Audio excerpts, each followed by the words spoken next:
আলহামদুলিল্লাহি রাব্বিল আলামিন ওয়া সাল্লাল্লাহু ওয়া সাল্লামা আলা নবিয়িনা মুহাম্মাদিন ওয়া আলা আলিহি ওয়া সাহবিহি আজমাইন। ইমাম বুখারী ট্রাস্ট এবং কুল্লিয়াতুল কোরআনের যৌথ আয়োজনে সাপ্তাহিক ইলমি মজলিসে আপনাদের সবাইকে স্বাগতম। আমাদের আজকের বিষয় হচ্ছে আল কোরআনের নির্বাচিত আয়াতের তাফসীর।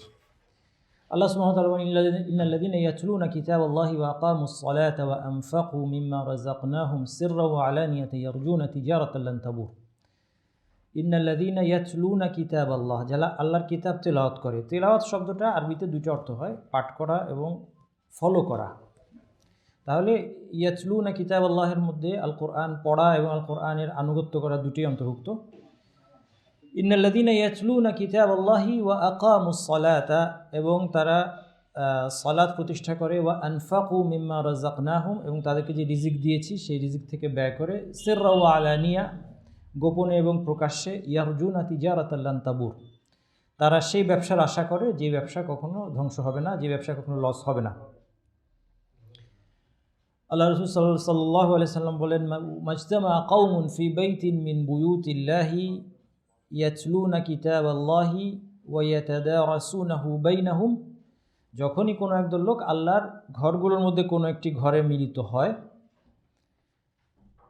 যেখানে তারা আল্লাহর কিতাবকে পাঠ করে, এবং ইয়াতাদারাসুনাহু বাইনাহুম, এবং নিজেদের মধ্যে আল্লাহর কিতাবকে অধ্যয়ন করে, তাদের জন্য চারটা কল্যাণ অর্জিত হয়। ইল্লা নাযালাত আলাইহিমুস সাকিনাহ, এক নম্বর কল্যাণ হচ্ছে তাদের উপর প্রশান্তি অবতীর্ণ হয়। ওয়া গাশিয়াতহুমুর রাহমাহ, এবং আল্লাহর রহমত তাদেরকে আচ্ছন্ন করে। ওয়া হাফফাতহুমুল মালাইকা, ফেরেশতারা তাদের এই মজলিসকে ঘিরে ফেলেন। ওয়া যাকারাহুমুল্লাহু ফী মান ইনদাহ, এবং আল্লাহ তাআলা তাদেরকে তার নিকট যারা আছেন তাদের কাছে স্মরণ করেন, তাদের প্রশংসা করেন। এই চারটা অনেক বড় উপকারিতা আল কোরআন অধ্যয়নের মজলিসগুলোতে এই উপকারিতা অর্জিত হয়। তবে আমরা সরাসরি হাদিসের টেক্সটের মধ্যে পড়ি না। কেন পড়ি না বলেন তো? কারণ মাজতামা কওমুন ফি বাইতিন মিন বুয়ুতিল্লাহ, বুয়ুতিল্লাহ আল্লাহর ঘর বলতে মসজিদকে বোঝানো হয়েছে। আলহামদুলিল্লাহ, তারপরেও আমরা আশা করি আল্লাহ তাআলার কাছে যে তার ফদল অনেক বড়। মসজিদে আমরা একত্রিত হলে যেই ফজিলত আমরা অর্জন করতে পারতাম, অনুরূপ উপকারিতা কল্যাণ যেন আমরা এখানে অর্জন করতে পারি, আমরা আল্লাহর কাছে আশা করি। এরপর আমরা আজকে নির্বাচিত কিছু আয়াতের আলোচনা করব। এটা বলার পর, আসলে ঘোষণা দেওয়ার পর আমি কোন জায়গা থেকে আলোচনা করব সেটা নিয়ে একটু কনফিউশনের মধ্যে ছিলাম। এর কারণ এই না যে আল কোরআন থেকে আলোচনার বিষয়বস্তুর কোনো অভাব আছে, বরং বিষয়টা উল্টা, যে আল কোরআনের যে কোনো অংশেই আমাদের কল্যাণের জন্য এত কিছু আছে, এত বিশাল রত্নভাণ্ডার আমাদের সামনে উন্মুক্ত পড়ে আছে অবহেলিত অবস্থায়, অথচ এখান থেকে উপকার নেওয়ার লোকদের সংখ্যা খুবই কম। আল কোরআনের বিশাল ভাণ্ডারের প্রত্যেকটা যেখান থেকে আমরা আলোচনা করি সেখান থেকেই অনেক অনেক কল্যাণ আমরা অর্জন করতে পারি, এবং সবটাই, এর পুরোটাই বরকতময়। এর পুরোটাই কিতাবুন আনজালনাহু ইলাইকা মুবারাকুন, আপনার প্রতি আমি কিতাব অবতীর্ণ করেছি, মুবারাকুন লিয়াদাব্বারু আয়াতিহি, যেন তারা এর আয়াতগুলো নিয়ে চিন্তাভাবনা করে। আল কোরআনের ৬,০০০-এর উপরে আয়াত, এগুলো আমাদের চিন্তাভাবনা করার জন্য আছে। এরপর যুগে যুগে আলেমগণ এর মধ্যে চিন্তাভাবনা করে, আমরা সাধারণ মানুষ যেটা উপলব্ধি করতে পারবো না, আমাদের সামনে আলেমগণ সেগুলো রেডি করে আমাদের সামনে টেবিল সাজিয়ে দিয়েছেন, শুধু আমাদের সেখানে অংশ নেওয়ার অপেক্ষায়। আমরা চিন্তা করতে পারি একটা ব্যাংকের ভল্টের মতো, যদি একটা ব্যাংকের ভল্ট খুলে দেওয়া হয়, অথবা একটা রত্নভাণ্ডার খুলে দেওয়া হয়, যে এখান থেকে যা খুশি নিতে পারবে, এবং নিয়েও সে শেষ করতে পারছে না, কিন্তু তারপরেও কেউ সেদিকে যাচ্ছে না। আমরা অনেক সময় এখন সিন্দুকটা দেখেই খুব খুশি, তাই না? আমরা আল্লাহ সুবহানাহু ওয়া তাআলা কোরআনের তিলাওয়াতকে, আল কোরআনের সুরকেও সুন্দর করেছেন, এবং আমাদের এখন মনোযোগটা বেশি হচ্ছে সুন্দর তেলাওয়াত শোনার দিকে। কিন্তু এই তেলাওয়াতের পেছনের যে কথাগুলো, অর্থাৎ সিন্দুকের ভিতরে কি আছে, সেই পর্যন্ত কিন্তু আমাদের যাওয়ার আগ্রহটা তুলনামূলকভাবে কম, যতটা বেশি আগ্রহ দেখা যায় সুন্দর তেলাওয়াতের প্রতি। যাই হোক, এখন কোন অংশ থেকে আলোচনা করব সেটা নির্ণয় করতে গিয়ে আমার মুসহাফ খোলা ছিল মোবাইলে। এখন তো আমরা আসলে বেশিরভাগ মোবাইল নির্ভর হয়ে পড়েছি। মুসহাফ খুলে, বিশেষ করে আমরা যারা ইয়াং জেনারেশন, আমরা মুসহাফটা কম খুলি, মোবাইল থেকে বেশি পড়া হয়। মোবাইলে খুলে যেটা পেলাম, সূরা আল হাক্কা খোলা ছিল, তো আমি চিন্তা করলাম যে সূরা আল হাক্কার উপর আলোচনা হতে পারে। এটা এমন না যে এখান থেকে লটারি করা যাবে। হ্যাঁ, অনেকে আল কোরআন খুলে লটারি করতে চায়, যে যেই শব্দটা সামনে আসবে সেই অনুযায়ী সিদ্ধান্ত নেওয়া, এটা হচ্ছে আল কোরআন নিয়ে একটা জাহেলি অভ্যাস যেটা আমাদের মধ্যে আছে। আল কোরআনকে নিয়ে এখন মুসলিম উম্মাহ অনেকগুলো অপ্রয়োজনীয় কাজ এবং বরং এমন কাজ যেগুলো তার বিরুদ্ধে কিয়ামতের দিন যাবে এরকম কিছু কাজ করছে, তাই না? মুসলিম উম্মাহ এখন আল কোরআন নিয়ে, এই জন্য আল্লাহ রাসূল বলেছেন আল কোরআন হুজ্জাতুন লাকা আও আলাইকা, কোরআন তোমার পক্ষে অথবা বিপক্ষে প্রমাণ হবে। আমরা আল কোরআন নিয়ে এমন কিছু কাজ করছি যেগুলো হয়তো আমাদের কিয়ামতের দিন আমাদের বিপক্ষে যাবে। এটা নিয়ে অবশ্য স্বতন্ত্র লেকচার দেওয়া সম্ভব এখন ওই উম্মাহ আল কোরআন নিয়ে কী কী এ ধরনের কাজ করে। যাই হোক, তো সেই অর্থে আমি বলছি না যে আমি কোনো লটারি করেছি বা এরকম কিছু না, তবে আমার সামনে এটা খোলা ছিল, আমার মনে হলো আল হাক্কা, সূরা আল হাক্কা আপনারা অনেকের হয়তো মুখস্থ আছে, অনেকে আমরা সালাতে এটা প্রায়ই শুনি, আমাদের মসজিদগুলোতে পড়া হয়, শুনতেও আমাদের অনেক ভালো লাগে, শ্রুতিমধুর। তো এটা নিয়ে আলোচনা হতে পারে। আল কোরআনের আলোচনাটা দুইটা জিনিসকে কেন্দ্র করে মূলত। আমরা যদি আল কোরআনকে উপলব্ধি করে, আমার সবসময় লক্ষ্য থাকে আল কোরআনের আলোচনাগুলোর লক্ষ্য থাকে যে আল কোরআন স্টাডি করার মাধ্যমে কিভাবে আসলে আমরা আমাদের অন্তরে পরিবর্তনটা আনব, যেটা হচ্ছে কাঙ্ক্ষিত ফলাফল। আল কোরআন পাঠের কাঙ্ক্ষিত ফলাফল হচ্ছে আমাদের অন্তর এর দ্বারা প্রভাবিত হবে, আমাদের অন্তর বিনম্র হবে, আল্লাহর স্মরণে পরিপূর্ণ হবে এবং আলটিমেটলি সেটা আমাদেরকে আল্লাহ তাআলার আনুগত্য এবং ইবাদতে উৎসাহিত করবে। আমাদেরকে যা কিছু দুনিয়ার দিকে অথবা আল্লাহর অবাধ্যতার দিকে টানছে, আখিরাত থেকে দূরে টেনে রাখছে। আমরা বিশ্বাস করি আখিরাতে, আমরা এখানে যারা আলোচনা শুনছি আমরা সবাই আখিরাতে বিশ্বাসী ইনশাআল্লাহ, কিন্তু এই পৃথিবীতে অনেক ধরনের ডিস্ট্র্যাকশন আমাদেরকে এই পথের উপর অটল থাকতে দিচ্ছে না। এখানে অনেক সময় আমাকে প্রশ্ন করেন এবং আমাদের ইয়াং জেনারেশন তারা প্রশ্ন করেন যে এই ঈমান দুর্বল হয়ে পড়ছে, এই ঈমানকে ঠিক রাখার উপায় কী? ঈমানের উপর অটল থাকা, এবং বিশেষ করে বর্তমান সময়ে যেখানে অনেক ধরনের টেম্পটেশন আছে, শাহাওয়াত এবং শুবুহাত আছে। শাহাওয়াত হচ্ছে মানুষের কামনা, শুবুহাত হচ্ছে যেগুলো সংশয় সন্দেহ ইত্যাদি, সেটা যে ধরনের হোক, সংশয় সন্দেহটা ইসলামের নামে হোক অথবা ইসলামের বাইরে থেকে হোক, যেভাবে হোক, এই সব কিছু থেকে আমাদের যদি বেঁচে ইসলামের উপর অটল থাকতে হয় তাহলে আমাদের ইন্সপিরেশনের অন্যতম উৎস হচ্ছে আল কোরআন। আল কোরআনের দিকে আমাদেরকে আজকে হোক কালকে হোক ফিরতেই হবে। ওয়ালাকাদ ইয়াসসারনাল কুরআনা লিযিকরি ফাহাল মিন মুদ্দাকির। আল কোরআনের বাচনভঙ্গি যদি আমরা এটাকে বলি, যে আল কোরআনে আল্লাহ সুবহানাহু ওয়া তাআলা কীভাবে মানুষকে অ্যাড্রেস করছেন, এগুলো প্রত্যেকটা জিনিস খেয়াল করার মতো। ফাহাল মিন মুদ্দাকির, এটা একটা প্রশ্ন, ফাহাল মিন মুদ্দাকির। এবং এখানে মিন শব্দটা, প্রত্যেকটা শব্দ কিন্তু ভ্যালু অ্যাড করছে। আপনি যখন ট্রান্সলেশন পড়েন আপনি বাক্যের একটা কি বুঝলেন, সারমর্ম বুঝলেন, আল কোরআনের বাক্যটার সারমর্মটা বুঝলেন আপনি যখন ট্রান্সলেশন পড়েন। বাক্যটায় হয়তো আপনার ধরেন 10টা শব্দ আছে, এই 10টা শব্দের প্রত্যেকটা শব্দ কিন্তু এই বাক্যের অর্থের ক্ষেত্রে ভ্যালু অ্যাড করছে, মানে প্রত্যেকটার সিগনিফিকেন্স আছে, প্রত্যেকটা শব্দের সিগনিফিকেন্স আছে।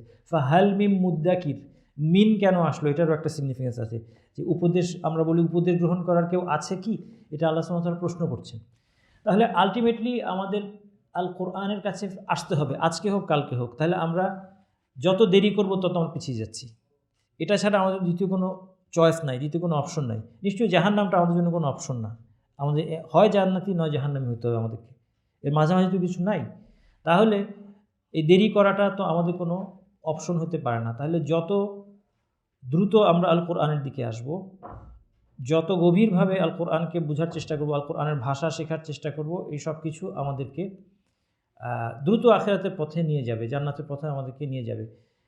আল কোরআন বোঝার জন্য এই জন্য দুইটা ফাউন্ডেশন, সবচেয়ে গুরুত্বপূর্ণ ফাউন্ডেশন হচ্ছে আল কোরআন যদি আপনি বুঝতে চান তাহলে 1 নম্বর ফাউন্ডেশন ভাষা নয়, ভাষার আগে আরেকটা ফাউন্ডেশন আছে, সেটা হচ্ছে, যেটা ভাষা কেন্দ্রিক অবশ্যই, আমি এটা বুঝিয়ে বলবো ব্যাপারটা, সেটা হচ্ছে সাহাবি তাবি তাবি তাবি, এই 3 জেনারেশন। তার মানে হিজরি হিসাবে যদি আপনি যান, হিজরি সন হিসাবে 200 হিজরি, এটা মাথায় রাখেন। আপনারা যেহেতু ইনশাল্লাহ তাফসিরের সিরিয়াস ছাত্র সবাই, মানে আমার কাছে তাফসিরের শুধু সিরিয়াস ছাত্ররাই ক্লাস করে, নর্মাল যারা ওয়াজ শুনে অভ্যস্ত তারা আমার লেকচার থেকে খুব একটা হয়তোবা বেনিফিট নিতে পারবে কিনা আমার সন্দেহ আছে।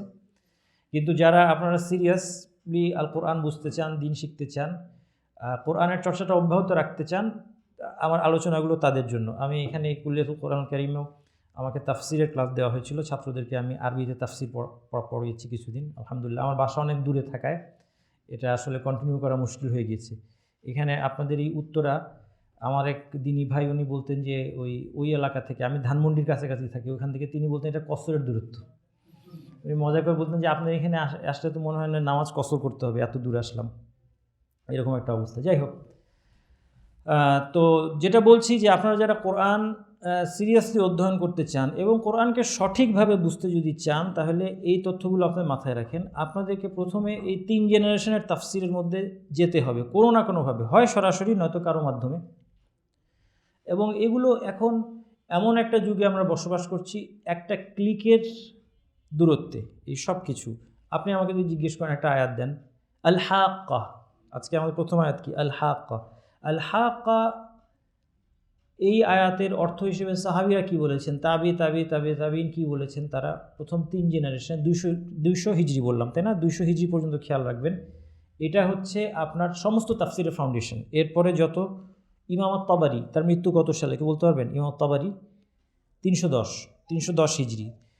ইমাম আত-তাবারির তাফসির হচ্ছে, আমরা তাফসির যেভাবে চিনি সেই ফর্মে আমরা বলতে পারি আমাদের হাতে থাকা সবচেয়ে গুরুত্বপূর্ণ এবং প্রথম বই হচ্ছে ইমাম আত-তাবারির তাফসির। তার আগের তাফসিরগুলো একটু ভিন্ন ফর্মে ছিল, রিওয়ায়াত আকারে ছিল। এর আগের তাফসিরের 2টা ধারা ছিল, একটা হচ্ছে রিওয়ায়াত মানে কি, এই আয়াতের তাফসির আল হাক্কা সম্পর্কে ইবনু আব্বাস কি বলেছেন, মুজাহিদ কি বলেছেন, কাতাদা কি বলেছেন, তারা কারা? তারা মুফাসসির। ইবনু আব্বাস, ইবনু মাসউদ রাদিয়াল্লাহু আনহুম আজমাইন, তারা হচ্ছেন সাহাবীদের মুফাসসির। তারপরে তাবেঈদের মধ্যে কারা? মুজাহিদ, কাতাদা, ইকরিমা, আল হাসান আল বসরি, তারা কি বলেছেন, রিওয়ায়াত। এরপর নেক্সট জেনারেশন, তারা কি বলেছেন, এটা একটা ধারা। দ্বিতীয় যে ধারাটা, এবং এটা হচ্ছে, এটাকে বলা হয় তাফসিরুস সালাফ, এটার নাম হচ্ছে তাফসিরুস সালাফ। এটার উপর ফুল এনসাইক্লোপিডিয়া আছে, যেখানে আপনি ওই এনসাইক্লোপিডিয়া একটা বইয়ের মধ্যে আপনি সবারটা পেয়ে যাবেন। আচ্ছা, এরপর রইল আপনার ভাষার তাফসির। হ্যাঁ, এরপর ভাষাবিদরা আসলেন। ভাষাবিদরা কি করলেন, আল কোরআনের যেই শব্দগুলো একটু আনইউজুয়াল সেগুলোকে ব্যাখ্যা করেন, কারণ ভাষাটা পরিবর্তন হয়। তারা ভাষার উপর ভিত্তি করে কোরআনের কিছু শব্দ ব্যাখ্যা করা শুরু করলেন প্রথমবারের মতো 200 হিজরির কাছাকাছি সময় থেকে। কারণ তাদের মৃত্যুটা যদি আপনি দেখেন, মৃত্যুর সন দেখে আপনি বুঝতে পারবেন কে কোন যুগের। তাহলে যেমন ফাররা, তারপর আবু উবাইদা, তাদের যুগটা হচ্ছে, তারা 200 কিছু পরে হচ্ছে তাদের মৃত্যু। তাহলে তারা আপনারা বলতে পারেন যে এই প্রথম যে সালাফদের তাফসিরের যুগের শেষের দিক থেকে তারা শুরু করলেন কি, ভাষাটাকে লিপিবদ্ধ করা শুরু করলেন। অর্থাৎ যেই ভাষার শব্দগুলো হয়তো ততদিনে সব মানুষ জানে না আল কোরআনের, কারণ ভাষাটা পরিবর্তন হয়। সাহাবিরা ভাষাটা সবচেয়ে ভালো জানতেন, কারণ সেই সময় তারা বিশুদ্ধ আরবি ভাষী ছিলেন। কিন্তু যুগের পরিবর্তনের সাথে অনারবরা ইসলাম প্রবেশ করার সাথে সাথে এটা পরিবর্তন হতে শুরু করলো। এই জন্য একটা জিনিস মনে রাখবেন, এখান থেকে আমরা একটা জিনিস বুঝতে পারি, এটা খুব ইম্পর্টেন্ট কোরআন সঠিকভাবে বোঝার ক্ষেত্রে। কারণ এখন তো অনেক গ্রুপ আছে, অনেক ধরনের গ্রুপ আছে, তারা কোরআন ব্যাখ্যা করতে গিয়ে কেউ বলছে যে আমি শুধু ভাষা দিয়ে কোরআন বুঝবো। সে আসলে আরবি ভাষা সম্পর্কে একদমই অজ্ঞ। তার কারণ সে যখন বোঝায় যে ভাষা দিয়ে আমি কোরআন বুঝবো, সে কোন ভাষার কথা বলছে, সে কি কোথা থেকে কোরআনের ভাষার, মানে এখন তো তার সামনে ট্রান্সলেট করে দেওয়া আছে, সেই জন্য তার মনে হচ্ছে যে খুব সহজ, কিন্তু ট্রান্সলেশনটা আসলো কোথা থেকে? তাহলে ভাষাবিদদের কাছে যেতে হবে। ভাষাবিদদের প্রথম যার মধ্যে যারা ভাষাবিদরা, তারা আমরা কি দেখলাম, তারা সাহাবি, তাবিদের যুগের শেষের দিকে। তার আগে ভাষাটা ধারণ করেছিল কারা? সাহাবি, তাবি। এই জন্য কোনো একটা আয়াতের অর্থ যদি একজন সাহাবি একটা অর্থ বলেন, পরবর্তীতে কোনো ভাষাবিদ এসে আরেকটা অর্থ বলেন, সাহাবি, তাবিদের অর্থটা বেশি শুদ্ধ হবে ভাষার দিক থেকেও, কারণ তারা নবী সাল্লাল্লাহু আলাইহি ওয়াসাল্লামের যুগের বেশি কাছে। তো সেই জন্য ওই তাফসিরটাকে বাদ দিয়ে আপনি ভাষায় আসতে পারবেন না, ওইটাকে রেখে আপনি ভাষায় আসতে পারবেন। এটা হচ্ছে, তাই আমি বলতে চাইছি যে সেকেন্ড আপনার পিলার, কোরআনকে বোঝার দ্বিতীয় পিলার হচ্ছে ভাষা। প্রথম পিলার হচ্ছে সালাফদের তাফসির, দ্বিতীয় পিলার হচ্ছে ভাষা। আর দুইটাকে যখন আপনি পাশাপাশি রাখবেন এবং এটার মধ্যে কোনো ক্ল্যাশ নাই।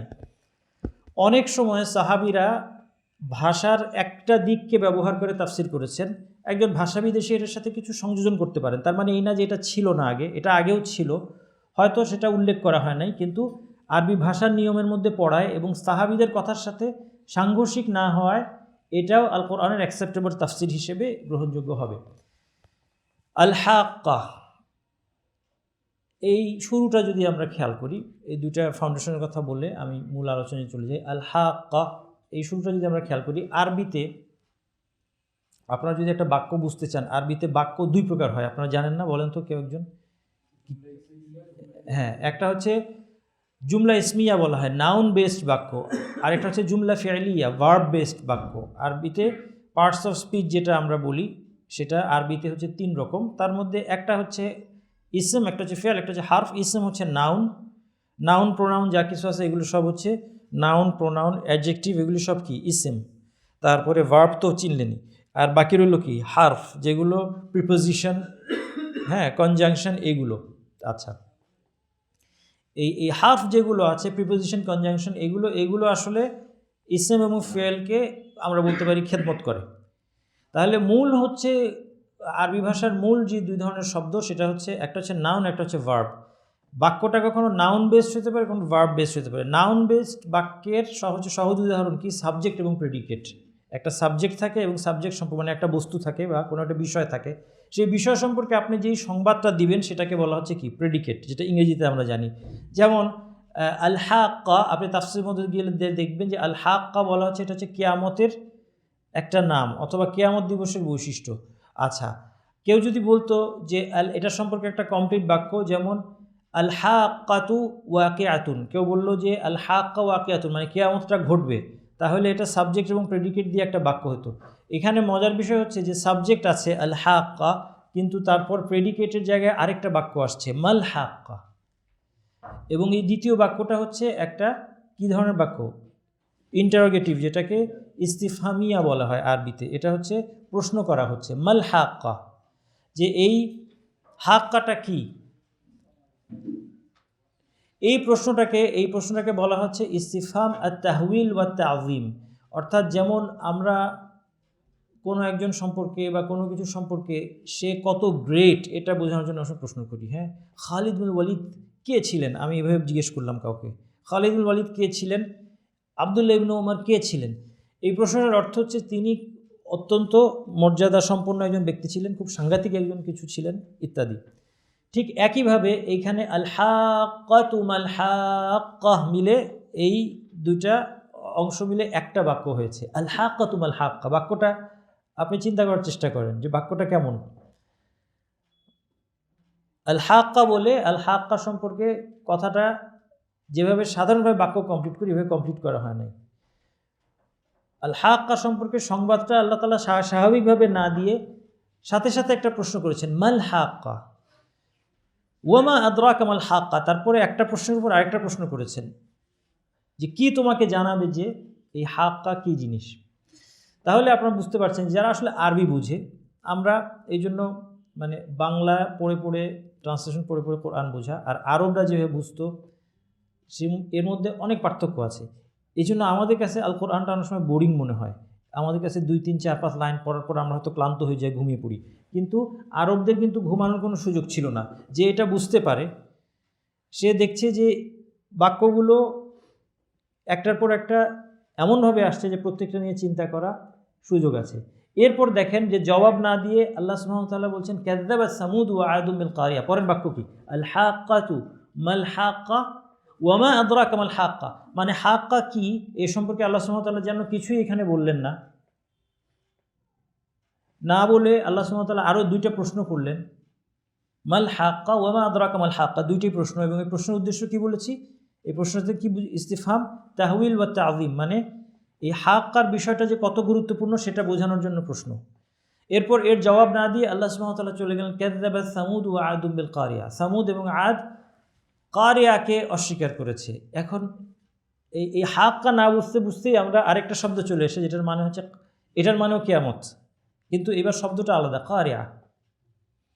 আমি যেটা আপনাদেরকে বোঝাতে চাচ্ছি যে একজন আরব যখন এটা পড়বে, যে শুনে বুঝতে পারে, সে সবসময় প্রত্যেকটা আয়াতের মধ্যে সে উৎসুক হয়ে থাকবে যে বিষয়টা বোঝার জন্য, বিষয়টা জানার জন্য। কারণ এর বাচনভঙ্গিটা মানুষের বাচনভঙ্গির মতো না। মানুষের মতো আমি লেকচার দিলে কি বলতাম, যে আপনাদেরকে আজকে আমি কিয়ামত সম্পর্কে বলবো।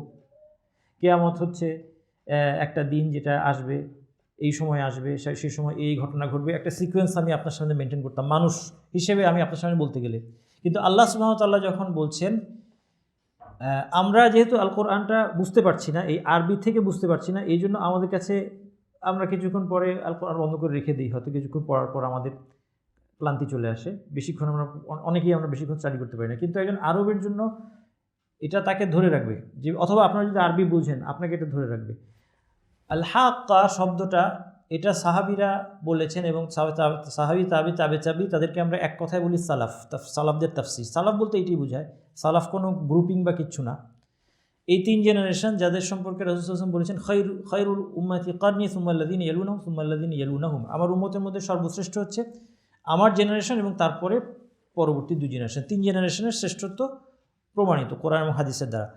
এই 3 জেনারেশনের তাফসিরকে সালাফ বলা হয়। সালাফরা বলেছেন যে হাক্কা হচ্ছে ইয়াউমুল কিয়ামা, এবং তারপর তারা এর কিছু অর্থ ব্যাখ্যা করেছেন যে এটাকে হাক্কা বলা হলো কেন। হাক্কা শব্দটা কোথা থেকে এসেছে এটা কিন্তু আপনারা আন্দাজ করতে পারেন না? বলেন তো কী থেকে এসেছে হাক্কা শব্দটা? হ্যাঁ, আপনারা পরিচিত শব্দ হচ্ছে আমাদের কাছে এটা হাক্কুন। হাক্কুন মানে সত্য। হাক্কুন শব্দটা কি, নাউন নাকি ভার্ব? নাউন। আচ্ছা, এটার সাথে করসপন্ডিং একটা ভার্ব আছে, সেটা কি জানেন কেউ? হাক্কুন এটা হচ্ছে নাউনটা, আর এটার সাথে রিলেটেড একটা ভার্ব আছে, সেটা কি? হাক্কা ইয়াহিক্কু। হাক্কা ইয়াহিক্কু মানে কোনো কিছু সত্য হওয়া, প্রতিষ্ঠিত হওয়া, বাস্তব হওয়া, সাবেত হওয়া, সাব্যস্ত হওয়া। এখান থেকে আপনার হাক্কা শব্দটা হচ্ছে ইসমু ফাইল, অর্থাৎ যেটা অবশ্যই ঘটবে, যেটা সত্য হবে। এটা হচ্ছে আপনাদের লিঙ্গুইস্টিক আমি ডেরিভেশনটা বললাম, যেটা অবশ্যই ঘটবে, অবশ্যম্ভাবী, এই জিনিসটাকে বলা হচ্ছে আল হাক্কা।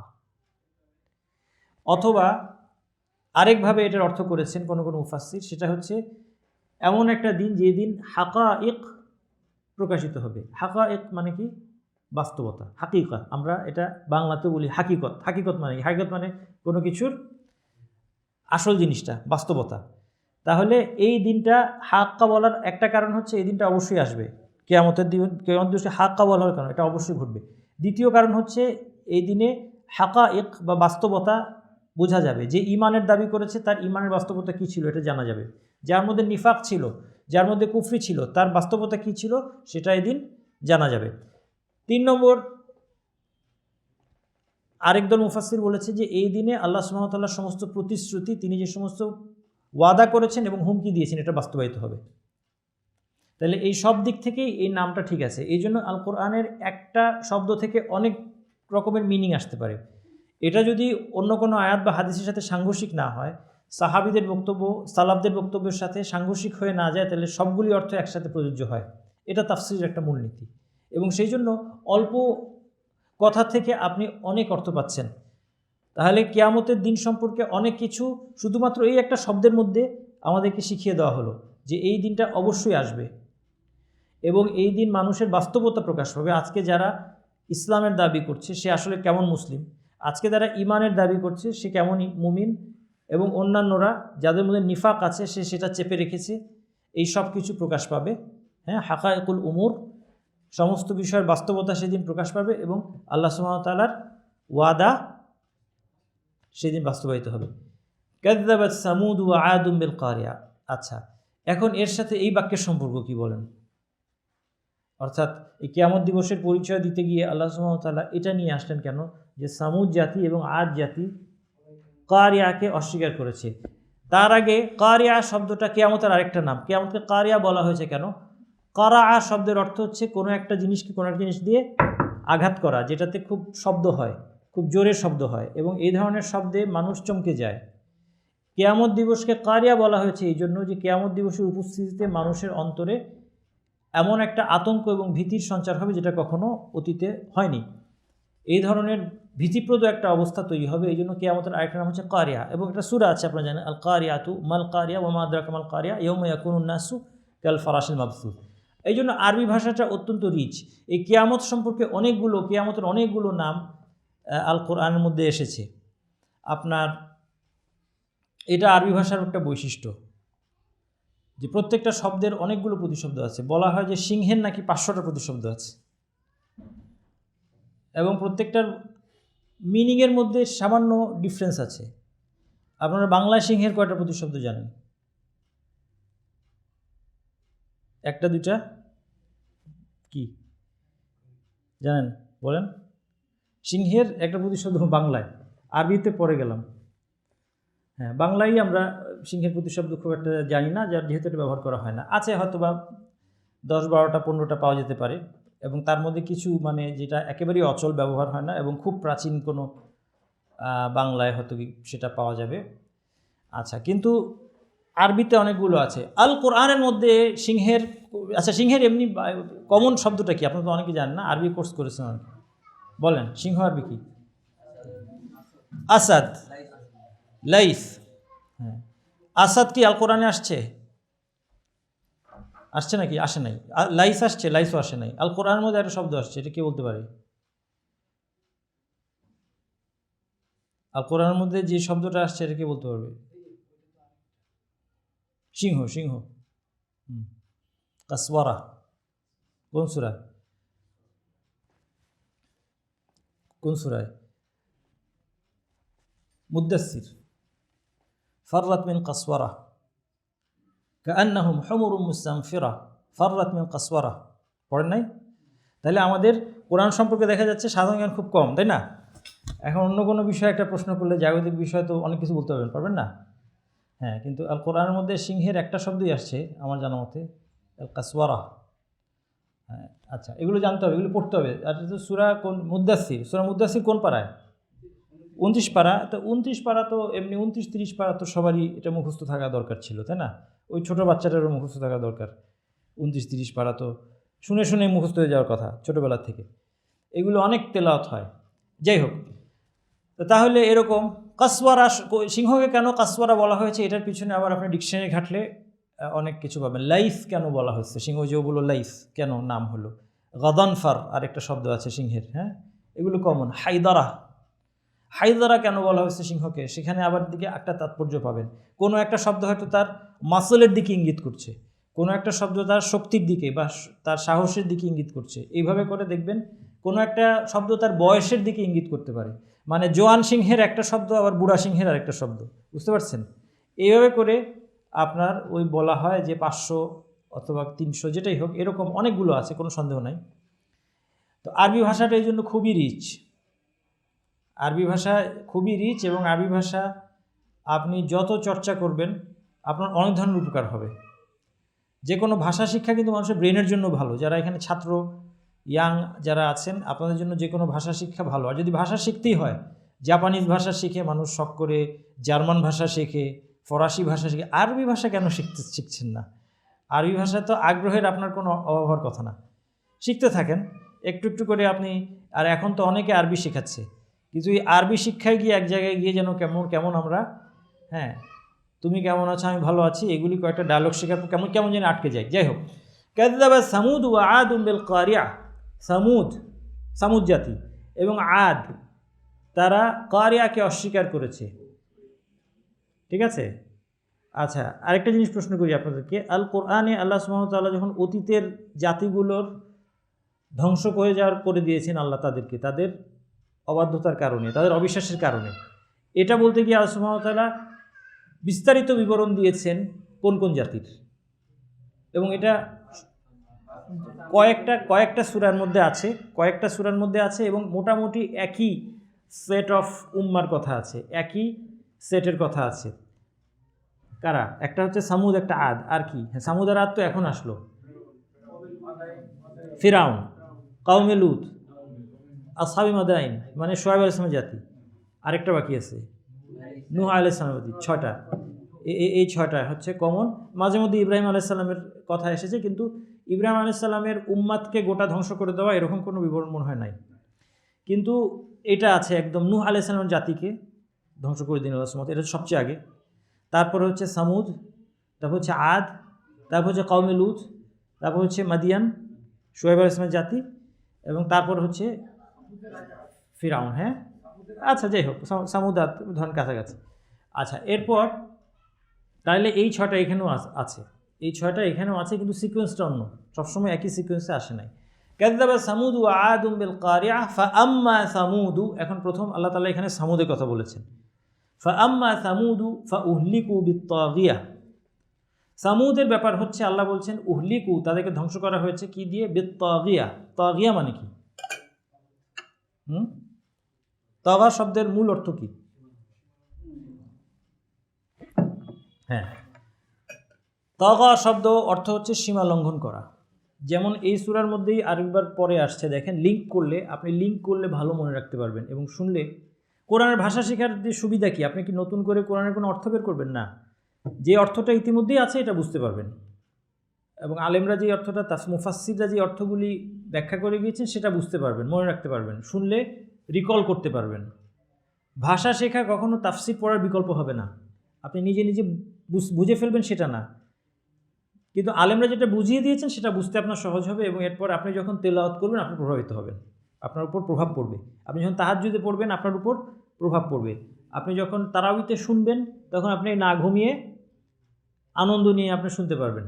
এখন তো বাংলাদেশে অনেক সুন্দর তেলাওয়াত হয়, বাংলাদেশে অনেক মসজিদে কিন্তু এখন সুন্দর সুন্দর তেলাওয়াত হয়, খালি বাকি আছে আমরা বুঝি না। এই তো আগে এক সময় তেলাওয়াতটা ছিল 90 মাইল বেগে, ঘন্টায় 90 মাইল বেগে তেলাওয়াত এক সময় আমাদের ছোটোবেলায় ছিল, তাই না? আমাদের মুরব্বীদের তারা তো আরও দেখছেন এগুলো বেশি, আমরাও দেখেছি, আমরাও ছোটোবেলায় পেয়েছি যে 90 মাইল বেগে রীতিমতো প্রশংসা করতাম আমরা, যে আমাদের হুজুর, হ্যাঁ আমাদের উনি খুব দ্রুত শেষ। এখন এটা চেঞ্জ হয়ে গেছে, বাংলাদেশে অনেক মসজিদে এখন সুন্দর তেলাওয়াত করে, বিদেশি সৌদি আরবের মতো বা ইত্যাদি। বাকি রইল যে আমরা বুঝি না, এখন পর্যন্ত আমরা শুধু সুর শুনেই চোখের পানি ফেলি, কিন্তু অর্থ বুঝে এখনও চোখের পানি ফেলাটা আমাদের শুরু হয় না। এটা আমাদের শুরু করাটা, এটা আমাদের টার্গেট, এটা অবশ্যই টার্গেট রাখা উচিত, বিশেষ করে তাহাজ্জুদে চোখের পানি অন্যকে দেখানোর জন্য না, হ্যাঁ, ওই মসজিদে সবার সাথে গিয়ে কান্নাকাটি করার জন্য না, কান্নাকাটিটা হবে একা একা তাহাজ্জুদে, সেটা যেন শুধু আল্লাহ দেখবেন আর কেউ দেখবে না। আচ্ছা, এখন তাগিয়া, এই জন্য আমাদের অর্থগুলো আমরা লিঙ্ক করতে পারবো। তাগা শব্দের অর্থ বলছিলাম একটু পরেই, এই সূরা হাক্কার মধ্যেই তাগার আরেকটা এক্সাম্পল আছে। ইন্না লাম্মা তাগাল মাউ হামালনাকুম ফিল জারিয়া। ইন্না লাম্মা, ইন্না মানে নিশ্চয়ই আমরা, লাম্মা মানে যখন, তাগাল মাউ পানি যখন সীমা লঙ্ঘন করলো, তাগাল মাউ হামালনাকুম তোমাদেরকে চড়ালাম, ফিল জারিয়া। দেখেন এখানে ফিস সাফিনা বলেন নাই, কোথায় চড়াইছেন আল্লাহ? জাহাজে। জাহাজের আরবি সাফিনা, সাফিনা আল কোরআনের মধ্যে আসছে, সাফিনা অন্যত্র আসছে কিন্তু এখানে আসে নাই, অর্থাৎ কারণ এখানে সবগুলো আয়াতের শেষে যে শব্দটা আছে এটা হচ্ছে ফাইলা, এই ফর্মে, তাইলে এখানে সাফিনা আসলে ছন্দ মিলবে না। কোরআন ছন্দ ঠিক রেখে অর্থ ঠিক রেখেছে, ছন্দ ঠিক রাখতে গিয়ে আবার অর্থ নষ্ট করে দেয় নাই, ছন্দটাও অপূর্ব, অর্থটাও অপূর্ব। ইন্না লাম্মা তাগাল মাউ হামালনাকুম ফিল জারিয়া, এই জন্য জাহাজকে কি বলেছেন আল্লাহ? জারিয়া। জারিয়া অর্থ কি? ইয়াজরি মানে যেটা চলে, জারা ইয়াজরি মানে চলা, জারিয়া মানে যেটা চলে, যেটা সমুদ্রে চলে। এখানে উদ্দেশ্য হচ্ছে জাহাজ, এটা আমরা অন্যখান থেকে ফাআনজাইনাহু ওয়া আসহাবাস সাফিনাতি ওয়া জাআলনাহা আয়াতাল লিল আলামিন, সূরা আনকাবুতের মধ্যে আছে সাফিনা, আসহাবাস সাফিনা। সাফিনা মানে কি বললাম? জাহাজ, হ্যাঁ। আম্মা সাফিনাতু ফাকানাত লিমাসাকিনা ইয়ামালুনা ফিল বাহর, সূরা কাহফ তেলাওয়াত করেন না শুক্রবারে? আম্মা সাফিনাতু জাহাজ বা নৌকা, হ্যাঁ, বাট ওটা সূরা কাহফেরটা নূহ আলাইহিস সালামের নৌকা না, কিন্তু সূরা আনকাবুতেরটা নূহ আলাইহিস সালামের নৌকা। আচ্ছা, এখানে বলা হচ্ছে হামালনাকুম ফিল জারিয়া, তাহলে তাগা মানে সীমা লঙ্ঘন করা। কিন্তু আমরা এখন বলছি আম্মা সামুদু, সামুদকে আল্লাহ তাআলা ধ্বংস করেছেন কীভাবে? ফাউহলিকু বিত্তাগিয়া। সূরা হাক্কা মুখস্থ নাই? সূরা হাক্কা মুখস্থ থাকতে হবে, হ্যাঁ, 29-30 পারা সবাই মুখস্থ করে ফেলবেন। আর মুখস্থ করতে গিয়ে খুব বেশি দুশ্চিন্তার দরকার নাই যে তাজবিদ ঠিক হলো কি না, তেলাওয়াত, এত দুশ্চিন্তার দরকার নেই। মুখস্থ চলবে, তাজবিদও চলবে, ঠিক করা চলবে। এটার জন্য মুখস্থ এবং অর্থ জানা এগুলো থামাই দিবেন না, হ্যাঁ। আমিও তাজবিদের শিক্ষক, তাই না? এই জন্য আমাকে এই তাজবিদ পড়াইতে গেলে আবার মানুষ মাইন্ড করে, তাজবিদের শিক্ষক হচ্ছে পৃথিবীতে সবচেয়ে অজনপ্রিয় জিনিস, ঠিক না? আমার তাজবিদের ক্লাস যারা করেছেন তারা সামনাসামনি যারা করেছেন আর কি, একটা তো লেকচার দিয়ে চলে গেলাম এটা একরকম, আর যদি সামনাসামনি ঠিক করতে আসেন তেলাওয়াত, তাহলে তাজবিদের শিক্ষক সবচেয়ে অজনপ্রিয় জিনিস। একটা অক্ষরের মধ্যে অনেকক্ষণ ধরে থামায় রাখে, ঠিক না? ঠিক হইতেই চায় না, ছাড়তেই চায় না। কিন্তু দিনের শেষে কথা হলো, এর জন্য কোরআন শিক্ষা ব্যাহত করলে হবে না। তাজবিদ ঠিক হোক বা না হোক চেষ্টা চালিয়ে যাবেন, পাশাপাশি কোরআন মুখস্থ করবেন, পড়বেন, অর্থ শিখবেন। ওই তাজবিদ ঠিক হয় না এই ভয়ে পিছিয়ে থাকবেন না কোনো দিকে। আচ্ছা, হ্যাঁ ঠিক আছে, কিন্তু এখন আমার সাধ্যে নাই, কি করব? আমার হচ্ছে না, আমি অনেক চেষ্টা করার পরেও হ্যাঁ ঠিক করতে পারতেছি না, তা কী করবো? আমি কোরআন পড়া বন্ধ করে দেবো? না, কোরআন পড়া চলবে। কারণ আপনি ফাত্তাকুল্লাহ মাস্তাতাতুম, আল্লাহকে যতটা পারো ভয় করো। ওয়া মা জাআলা আলাইকুম ফিদ দীনি মিন হারাজ, দিনের মধ্যে কোনো কষ্ট রাখি নাই। ইউরিদুল্লাহু বিকুমুল ইউসরা, আল্লাহ তোমাদের সহজতা চান। ওয়ালা ইউরিদু বিকুমুল উসর, কাঠিন্য চান না। এখন সেই ভদ্রলোকের ঠিক হয় না, চেষ্টা করেছে তো, চেষ্টা করেছে, হয় নাই, কিছু করার নাই, ওভাবেই পড়বে উনি। হ্যাঁ, এমনকি ওনার ইমামতিও শুদ্ধ হবে, ওনার সালাতও শুদ্ধ হবে, ইমামতিও শুদ্ধ হবে। হ্যাঁ, ওনাকে হয়তো মসজিদের ইমাম আমরা রাখবো না, সেটা আলাদা। কারণ মসজিদের ইমাম নিয়মিত অনেক মানুষকে নামাজ পড়াবে, অনেক মানুষ তারটা শুনে শুনে ঠিক করবে। একজন যার বড় ভুল আছে, এরকম হ্যাঁ উচ্চারণ করতে পারে না ধরা যাক, তাকে আমি মসজিদের ইমাম রাখলাম না, কিন্তু এক জায়গায় আপনি দেখলেন যে এখন নামাজে দাঁড়িয়ে গেছে উনি ইমামতি করতে, আপনি তাকে টেনে সরাইতে হবে এমন না, তার পিছনে তার সালাতও যেমন হবে, তার পিছনেও কিন্তু আপনার সালাত হবে। এটা এই মাসালা মনে রাখবেন। তো এই জন্য এই তাজবিদের, আমি নিজে তাজবিদের শিক্ষক হওয়া সত্ত্বেও এটা আমি স্বীকার করি যে তাজবিদের মাসালা নিয়ে আমরা শিক্ষকরা, তাজবিদের শিক্ষকরা মানে আমরা আর কি, আমরা অনেক বাড়াবাড়ি করি অনেক সময়। এত বাড়াবাড়ি দরকার নাই। তাজবিদ আমরা শেখাবো, বিশেষ করে এই কড়াকড়িটা করতে হবে বেশি ছোট বাচ্চাদের ক্ষেত্রে, কারণ তারা সহজে ঠিক করতে পারবে। তাদেরকে একটু কড়াকড়ি করলে তারা সারা জীবন সুন্দর বিশুদ্ধ তেলাওয়াত করবে। আর এরপরে সবার অবস্থা এবং বয়স বুঝে তাকে ঠিক করতে হবে, এবং মোট কথা তাকে উৎসাহ দিতে হবে। এখন আপনি একটা জিনিস বললেন যে আপনার তো সূরা ফাতিহাই পড়তে হবে আমার কাছে 4 বছর ধরে, এটা বললেন না। এটা বলে তো আপনি কোরআন শিক্ষাকে ব্যাহত করছেন, তো ভয় ঢুকাই দিচ্ছেন তার মনে। কেন সূরা ফাতিহা 4 বছর ধরে করতে হবে? সে সূরা ফাতিহা 2-3 দিনে যা পারবে পারবে, বাস আলহামদুলিল্লাহ। তার তো জীবনে আরও অনেক দায়িত্ব আছে, আল্লাহর দেওয়া আরও অনেক দায়িত্ব আছে। সূরা ফাতিহা তাকে বুঝতে হবে, আমল করতে হবে, তাকে বাকি কোরআন তার জন্য রয়েছে সামনে। তাইলে তাজবিদ কখনো মানুষকে নিরুৎসাহিত করার বা আমার বাহাদুরি দেখানোর কোনো উপকরণ হওয়া উচিত না। হ্যাঁ, যাই হোক, যেটা বলছিলাম যে এখন তাগিয়া শব্দের অর্থ, এই জন্য তাগা অর্থ হচ্ছে সীমা লঙ্ঘন করা। আপনি যদি লিঙ্ক করে মনে রাখেন শব্দগুলো আপনার কাজে লাগবে। এই জন্য তাগুত বলা হয়েছে কাকে? তাগুত হচ্ছে মিথ্যা মাবুদ, উপাস্য, অর্থাৎ যার ব্যাপারে মানুষ সীমা লঙ্ঘন করে, কারো আনুগত্য অথবা অনুসরণ অথবা ইবাদতের ক্ষেত্রে গিয়ে যদি মানুষ তার সীমাটাকে অতিক্রম করে যায়, তখন তাকে ওই বস্তুটাকে তাগুত বলা হচ্ছে। যেমন আনুগত্যের ক্ষেত্রে, যে আনুগত্যের আমার একটা লিমিট ছিল, আমার লিমিট ছিল যে যতক্ষণ লা তাআতা লি মাখলুকিন ফি মাসিয়াতিল খালিক, স্রষ্টার অবাধ্যতা করে কারো আনুগত্য করা যাবে না, এটা ছিল আমার লিমিট। আমি আনুগত্য করব করব করব, কিন্তু যখন গিয়ে স্রষ্টার অবাধ্যতা হয়ে যাবে তখন।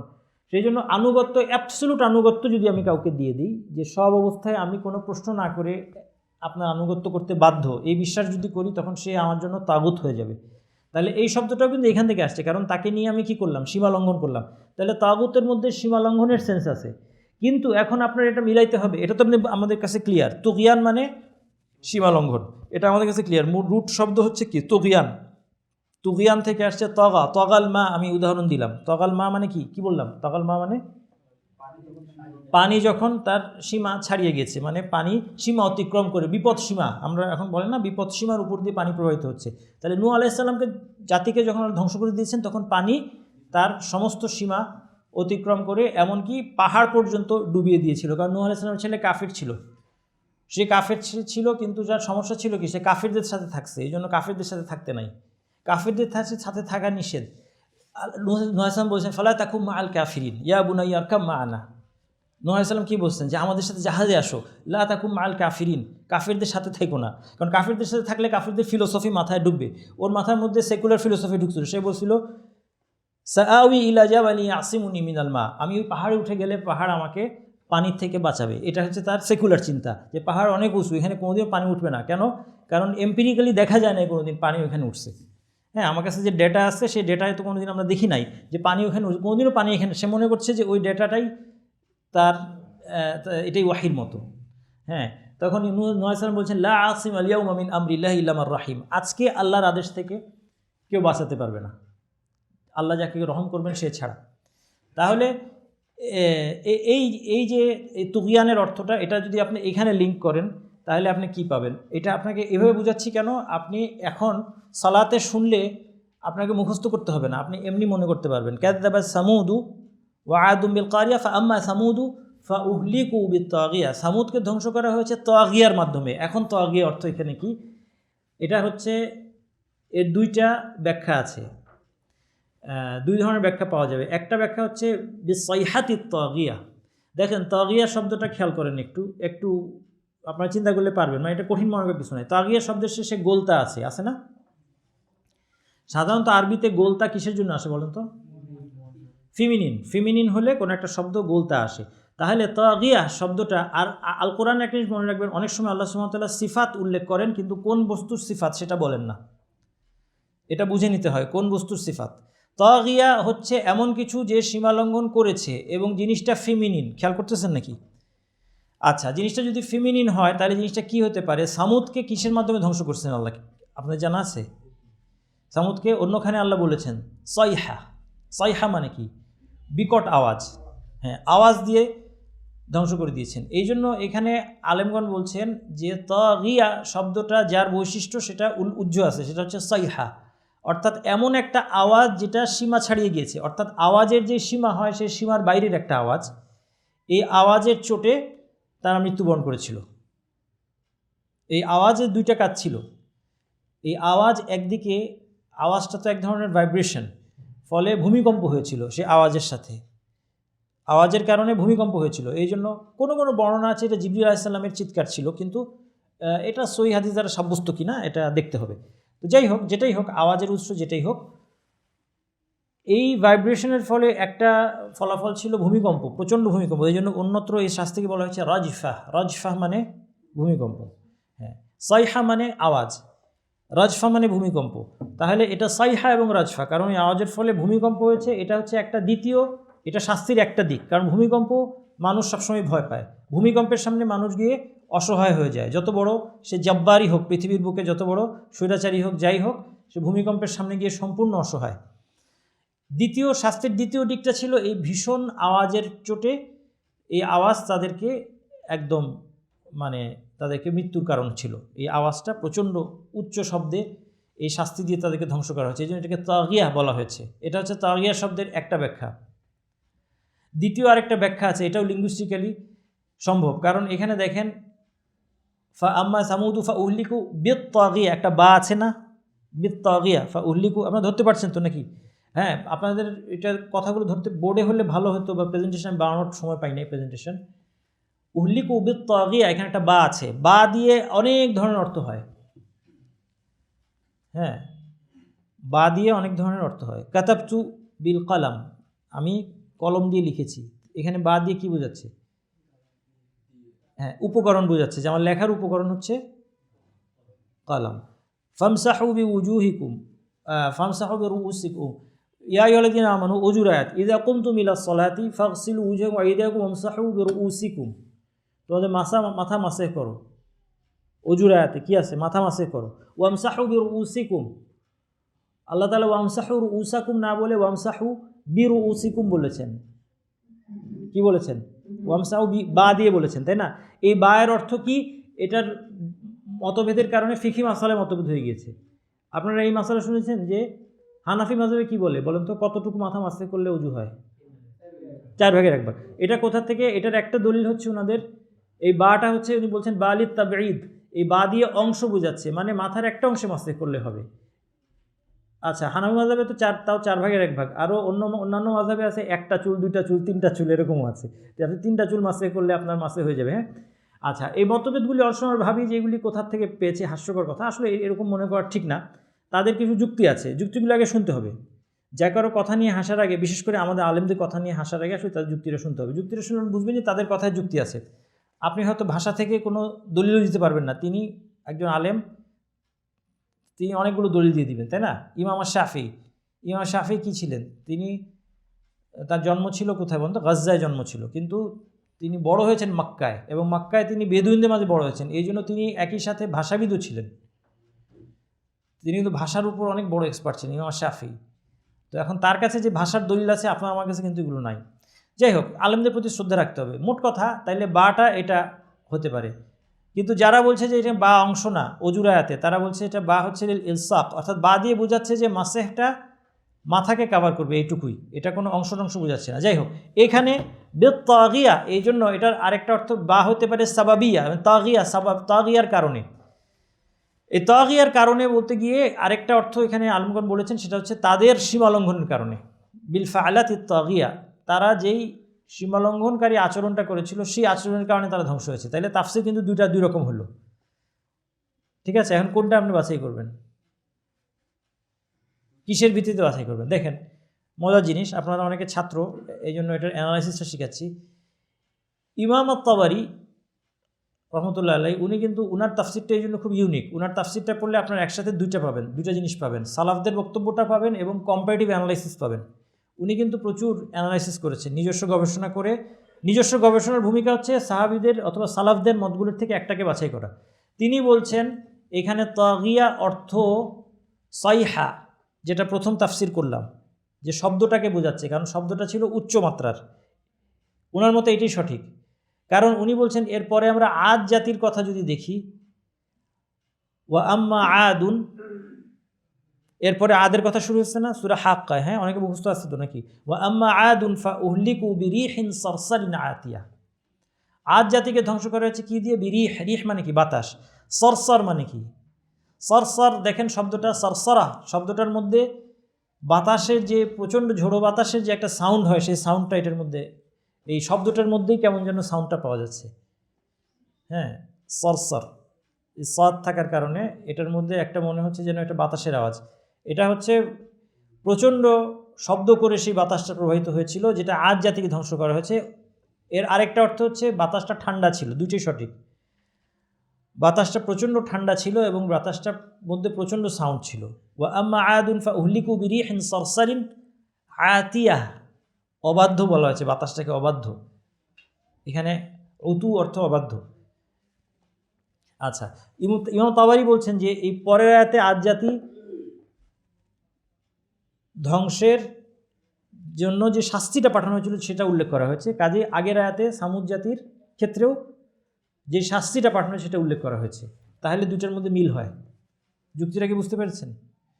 হ্যাঁ, যদি বলা হয় আগের আয়াতে যে সামুদ জাতিকে তার পাপের কারণে ধ্বংস করা হয়েছে, আর পরের আয়াতে বলা হচ্ছে যে আদ জাতিকে তাকে এই শাস্তি দিয়ে ধ্বংস করা হয়েছে, তাই দুটার মধ্যে একটু অসামঞ্জস্য হয়। কিন্তু যদি দুইটা আয়াতেই বলা হয় যে সামুদকে ধ্বংস করা হয়েছিল কোন শাস্তি দিয়ে, পরের আয়াতে আদকে ধ্বংস করা হয়েছিল কোন শাস্তিতে, দুটোর মধ্যে মিল হয়। এই জন্য ইমাম তাবারি বলছেন যে প্রথম আয়াতে তাগিয়া অর্থ শব্দটা ছিল উচ্চ মাত্রার, মানে শব্দটা তার মাত্রার যে সীমা, সেই সীমা ছাড়িয়ে গিয়েছিল। ওয়া আম্মা আদুন ফাহুলিকু বিরিহিন সারসারিন আতিয়া। আচ্ছা, এখন আদ জাতির ধ্বংসের কারণ হিসেবে বলা হচ্ছে সেটা ছিল একটা ঠান্ডা প্রচণ্ড বাতাস, এবং যেটার ভীষণ শব্দ ছিল, এবং সেটা ছিল আতিয়া, অবাধ্য। অবাধ্যটা কীরকম? ধরেন ওই যে এখন দেখবেন যে আপনার অপরাধী ধরার জন্য কুকুর ব্যবহার করে। এখন কুকুরকে তো ছাড়তে হয় যে এই লোকটাকে গিয়ে ধর। এখন যদি কুকুরকে যে পরিচালনা করছে সেই কুকুরটা তার কথা না শুনে ওই লোকটাকে তার ধরার কথা ছিল সে মেরেই ফেলল, এটার মধ্যে আপনারা একটা মানে সেন্স পাচ্ছেন যে কুকুরটা এত ক্ষেপে গিয়েছে, বা যে কারণেই হোক সে গিয়ে একদম তার উপরে হামলে পড়েছে, মানে সে অবাধ্য হয়ে গেল, সে তাকে যে কন্ট্রোল করছে তারও অবাধ্য হয়ে গেল। তো এভাবে এই জিনিসটাকে এখানে বর্ণনা করা হয়েছে যে বাতাসটা আল্লাহ সুবহানাহু ওয়া তাআলা পাঠিয়েছেন যেন বাতাসটা একটা অবাধ্য ব্যক্তির মতো এই আদ জাতির উপর চড়াও হয়ে তাদেরকে সম্পূর্ণ ধ্বংস করেছে। যদিও সেই বাতাস অবশ্যই আল্লাহর অবাধ্য হয় নাই, কিন্তু কিভাবে আদ জাতিকে সে পরাস্ত করলো সেই বাতাসটা, সেটার সেন্সটা বোঝার জন্য এটা খুব সুন্দর একটা শব্দ ব্যবহার করা হয়েছে। রিহিন সারসারিন আতিয়া সাখখারাহা আলাইহিম সাবআ লায়ালিন ওয়া সামানিয়াতা আইয়াম। সাখখারাহা আলাইহিম সামানিয়াতা সাবআ লায়ালিন। সাখখারাহা, সাখখারা মানে কি? সাখখারা মানে কেউ জানে না এখানে? হ্যাঁ বলেন না, কুলিয়ার ছাত্ররাও কেউ জানে না। হ্যাঁ, অনুগত করে দেওয়া, তাই না? সাখখারাহা আলাইহিম, আল্লাহকে অনুগত করে দিয়েছিলেন, এই বাতাসকে আদ জাতির জন্য অনুগত করে দিয়েছিলেন। তাহলে কি হলো? আলা ব্যবহার করার কারণে। Very good. যদি সাখখারাহা লাহুম বলা হতো, অন্যত্র আল্লাহ বলেছেন সাখখারাহা লাকুম, এই ধরনের আয়াত অন্যত্র আছে যেখানে আল্লাহ, তাহলে অর্থ হয়তো তোমাদের কল্যাণে নিয়োজিত করেছেন। আর এখানে সাখখারাহা আলাইহিম, লাহুম আর আলাইহিম প্রিপোজিশন চেঞ্জ হয়ে গেছে, খেয়াল করেছেন? লাহুমে প্রিপোজিশনটা কী ছিল? লাম। আর আলাইহিমে প্রিপোজিশন কি? আলা। এই জন্য বোঝা গেল যে তাদের উপরে এটাকে চড়াও করে দিয়েছেন আল্লাহ, এই বাতাসটাকে। সাবআ লায়ালিন, 7 রাত, ও সামানিয়াত আইয়াম, এবং 8 দিন। হ্যাঁ, এই জন্য মুফাসসিররা বলছেন যে এটা দিনের বেলায় শুরু হয়েছিল, দিন রাত দিন রাত দিন রাত করে দিনের মধ্যে গিয়ে শেষ হয়েছে 7 দিন এবং 7 রাত্রি এবং 8 দিন এই বাতাসকে আল্লাহ প্রবাহিত করেছেন। সামানিয়াত আইয়ামিন হুসুমান। হুসুম শব্দের কয়েকটা অর্থ হয়। একটা হচ্ছে মুতাতাবিআ, মানে এটা ছিল একটানা, বন্ধ হয় নাই।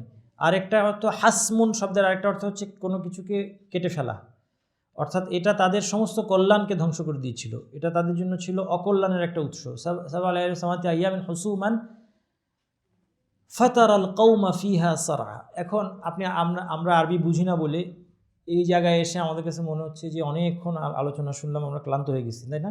কিন্তু এই জায়গায় আসলে একটা পট পরিবর্তন হয়ে গেছে, আপনি এটা টেরও পান নাই। ফাতারা, এখন আল্লাহ আপনাকে সম্বোধন করছেন, ফাতারা, তুমি দেখবে। হ্যাঁ, মানে আমি বলছি যে আরবরা কীভাবে, মানে কোরআন পড়তে গিয়ে ঘুমিয়ে পড়ার সুযোগ নাই, সেটা আমি দেখাচ্ছি আপনাদেরকে। যে আরব যখন পড়বে, যে শুনেই বুঝতে পারছে, সে তখন দেখছে যে আপনারা এটা শুনেছেন না যে আল্লাহ সুবহানাহু ওয়া তাআলা যখন এই মদ নিষিদ্ধ করলেন না, ইন্নামাল খামরু ইয়া আইয়ুহাল্লাযীনা আমানু ইন্নামাল খামরু ওয়াল মাইসিরু ওয়াল আনসাবু ওয়াল আজলামু রিজসুম মিন আমালিশ শাইতানি ফাজতানিবুহু লাআল্লাকুম তুফলিহুন। খামরু ওয়াল মাইসির, মদ, মাইসির কি? জুয়া, আনসাব কি? মূর্তি, আজলাম কি? ওই তারা তীরের কাঠ দিয়ে এক ধরনের লটারি করতো, জুয়া খেলতো, এটা। এগুলো রিজসুম মিন আমালি শয়তান, এগুলো কি? শয়তানি কর্মকাণ্ড, নোংরা কর্মকাণ্ড। ফাজতানিবুহু, এটা থেকে দূরে থাকো, লাআল্লাকুম তুফলিহুন।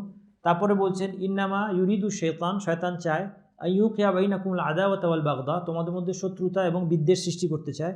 ফিল খামরি ওয়াল মাইসিরি, ইন্নামা ইউরিদু শয়তান আইয়ুকিয়া বাইনাকুমুল আদাওয়াতা ওয়াল বাগদা ফিল খামরি ওয়াল মাইসিরি ওয়া ইয়াসুদ্দাকুম আন যিকরিল্লাহি ওয়া আনিস সালাতি। আর কি চায়? আল্লাহর স্মরণ থেকে দূরে রাখতে এবং নামাজ থেকে বিরত রাখতে। তারপর বলছেন ফাহাল আনতুম মুনতাহুন, এবার কি তোমরা থামবে? উমর রাদিয়াল্লাহু আনহু শুনে বললেন ইনতাহাইনা ইনতাহাইনা। উমর রাদিয়াল্লাহু আনহুর রিয়াকশন ছিল কি? ইনতাহাইনা, আমি থামছি, থেমে গেলাম। অর্থাৎ এই যে আল্লাহ বলছেন আমাদেরকে, আর আমাদের উপর এই রিয়াকশনটা হওয়া, ওনারা আরব হওয়ার কারণে ওনাদের মধ্যে এই জিনিসটা ছিল, কিন্তু আমাদের মধ্যে এটা এখন কি করতে হবে? তাকাল্লুফ করে আনতে হবে। তাকাল্লুফ বুঝেন? কষ্ট করে আনতে হবে, মানে কান্না পাচ্ছে না, কিন্তু প্রথমে একটু কান্নার ভান করতে হবে, তারপর দেখবেন কান্না সহজে পাবে। প্রথমে কয়েকদিন একটু ভান করতে হবে, তারপরে আসবে। এখন আল্লাহ সুবহানাহু ওয়া তাআলা এখানে কিন্তু মানে বাচনভঙ্গি চেঞ্জ হয়ে গেছে। ফাতারাল কওমা ফিহা সারআ, তুমি দেখবে, অর্থাৎ আপনাকে কল্পনার জগতে নিয়ে যাচ্ছে, যে তুমি চিন্তা করো যে তুমি এখানে দাঁড়িয়ে আছো। কোথায় দাঁড়িয়ে আছো? একটা প্রচণ্ড ঝোড়ো বাতাস, যেটা খুব শো শো শব্দ, ভয়ানক শব্দ এবং প্রচণ্ড ঠান্ডা। এই বাতাসটা আদ জাতির উপর দিয়ে, এবং আদ জাতি কী ছিল? এরা হচ্ছে ওই জাতি যারা বলছিল মান আশাদ্দু মিন্না কুওয়া। কী বলছিল? আমাদের চেয়ে শক্তিশালী আর কে আছে? এত অহংকার ছিল তাদের শক্তি সামর্থ্য নিয়ে। হ্যাঁ, তাদের উপর দিয়ে বাতাস দিয়ে, তাদেরকে যদি বাতাস দিয়ে ধ্বংস করতে হয়, তাহলে সে কি সাংঘাতিক বাতাস হতে পারে। তাহলে আপনি কল্পনা করেন, কারণ আপনাকে আল্লাহ এখন কোথায় দাঁড় করে দিয়েছেন? কল্পনার আসনে। ফাতারাল কওমা, তুমি দেখবে। এখন তুমি আইয়ুহাল কারি, কোনো মতে তুমি বলতে নবী মুহাম্মদ সাল্লাল্লাহু আলাইহি ওয়াসাল্লাম বোঝানো হয়েছে, অপর মতে এখানে সমস্ত কারিকে, যে পড়ছে তাকে বোঝানো হয়েছে। ফাতারাল কওমা, তুমি দেখবে ওই জাতিকে, আদ জাতিকে, ফিহা সারআ, তাদের ঘরবাড়ির মধ্যে সারআ। সারআ মানে হচ্ছে সারিয়া, মানে হচ্ছে যাকে আপনি মেরে শুয়ে দিয়েছেন, সে হচ্ছে সারিয়া। সারআ হচ্ছে এটার প্লুরাল, অর্থাৎ মোড়ে তারা পড়ে আছে। ফাতারাল কওমা ফিহা সারআ, কিরকম? কাআন্নাহুম আ'জাযু নাখলিন খাওয়িয়া, অদ্ভুত বর্ণনা। তুমি দেখছো যে তারা পড়ে আছে, কারণ দেখেন তারা শব্দটা হচ্ছে প্রেজেন্ট টেন্স। প্রেজেন্ট টেন্স আসলো কেন? এটা তো অতীতের ঘটনা। তারা শব্দটা ফাতারাল কওমা, মানে তুমি দেখছো, তার মানে আপনাকে কল্পনার জগতে নিয়ে যাচ্ছে। তুমি দেখো, তুমি কল্পনা করো, দৃশ্যটা কল্পনা করো, কি দেখছো তুমি? তুমি দেখছো যে তারা মুখ থুবড়ে মরে পড়ে আছে, কাআন্নাহুম আ'জাজু নাখলিন খাওয়িয়া। তারা হচ্ছে নাখল মানে কি? নাখল মানে হচ্ছে খেজুর, খেজুর গাছের আজাজ, আজাজ হচ্ছে কাণ্ড। তাহলে খেজুর গাছের কাণ্ড পড়ে আছে। হতে পারে যে তারা যেহেতু খুব শক্তিশালী উঁচা ছিল, এই জন্য তাদেরকে তুলনা করা হচ্ছে কাণ্ডটার সাথে। খেজুর গাছের কাণ্ডটা একটা বড় গাছ, গাছের কাণ্ড পড়ে আছে, খাওয়িয়া ভিতরটা ফাঁপা। খাওয়িয়া অর্থ দুইটা হয়, একটা হচ্ছে ভিতরটা ফাঁপা আর একটা হচ্ছে পড়ে থাকা, দুইটা অর্থই হয়। এই জন্য মাওয়ার্দি একজন অনেক প্রাচীন মুফাসসির আছেন, তিনি বলছেন এটার তিনটা অর্থ হওয়া সম্ভব। লিঙ্গুইস্টিক্যালি এটার তিনটা অর্থ হওয়া সম্ভব। কেন এটা বলা হলো? একটা মত হলো যে তাদের দেহের মধ্যে কোনো প্রাণ ছিল না, খেজুরের কাণ্ড যদি পড়ে থাকে এটা নিষ্প্রাণ। দ্বিতীয় অর্থ তিনি বলছেন যে এই বাতাসটা তাদের মানে দেহের ভেতরের সব কিছু ক্লিন করে ফেলছে। হ্যাঁ, একদম নাক দিয়ে ঢুকে তাদের মলদার দিয়ে বের হয়েছে এই বাতাস, এবং তাদের ভিতরটা যেরকম খেজুরের কাণ্ডটা পড়ে থাকলে ভিতরটা পচে গেল, ফাঁপা হয়ে যায়, এরকম। তৃতীয় আরেকটা ব্যাখ্যা হচ্ছে যে এটা খাওয়িয়া হচ্ছে সাকেতা অর্থে, তারা এমনভাবে পড়ে আছে যে তাদের বাতাস আসলে তাদের মাথা কেটে ফেলেছিল তাদের শরীর থেকে। এই বাতাসটা এত, হ্যাঁ, এই বাতাসটা এত ভয়ঙ্কর ছিল। এবং কেউ কেউ এটাও বলেছেন যে তারা বাতাস থেকে বাঁচার জন্য গর্ত করে, কেন খেজুর গাছের সাথে তুলনা করে? কারণ বাতাস, খেজুর গাছের তো গোড়া অনেক শক্ত, এটা তুলে ফেলা এটা অনেক কঠিন ব্যাপার। তারা ওই বাতাস থেকে বাঁচার জন্য শেষ পর্যন্ত মাটিতে গর্ত করে ঢুকে বসেছিল, সেখান থেকে তাদেরকে সেই বাতাস তুলে এনেছে। এগুলো বিভিন্ন বর্ণনা, এগুলো হাদিসের দ্বারা সবগুলো সমর্থিত নয়। লিঙ্গুইস্টিক্যালি এটা সম্ভব, অসম্ভব না, এগুলো হতে পারে।